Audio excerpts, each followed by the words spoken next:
अरमान और मायरा के वापस लौटने पर अभीरा को बड़ा झटका लगता है। जी हाँ दोस्तों, ये रिश्ता क्या कहलाता है कि आने वाले ट्रैक में दर्शक देखेंगे कि जब अरमान को मजबूरी में फिर से उदयपुर लौटना पड़ता है तो वहाँ उसकी जल्द ही मुलाकात होती है अभीरा से। लेकिन अरमान को इस बात की जानकारी नहीं होती कि अभीरा अब पोद्दार हाउस में नहीं रहती।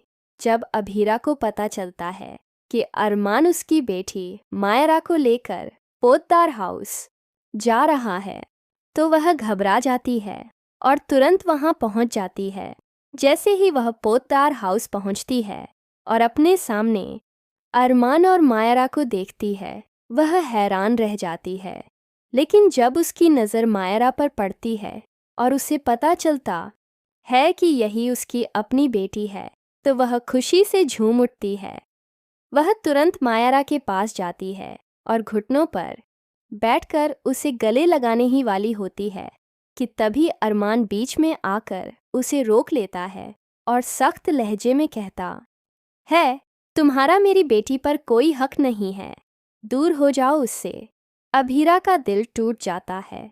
लेकिन तभी मायरा हैरान होकर अरमान की ओर देखती है और कहती है, पापा, आपने मुझसे इतना बड़ा सच क्यों छुपाया? मेरी मम्मी कितनी प्यारी हैं, आपने मुझे कभी उनके बारे में बताया क्यों नहीं?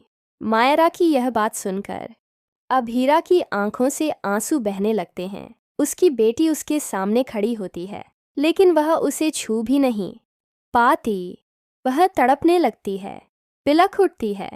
फिर भी अरमान उसके आंसुओं की तरफ बिल्कुल भी ध्यान नहीं देता। लेकिन अभीरा हार नहीं मानती।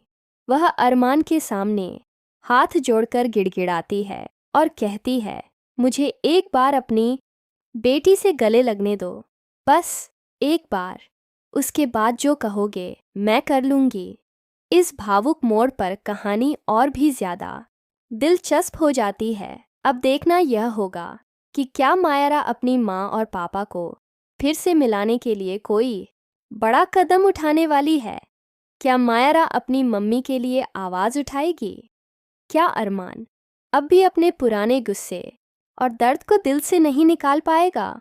जवाब जानने के लिए जुड़े रहिए हमारे साथ।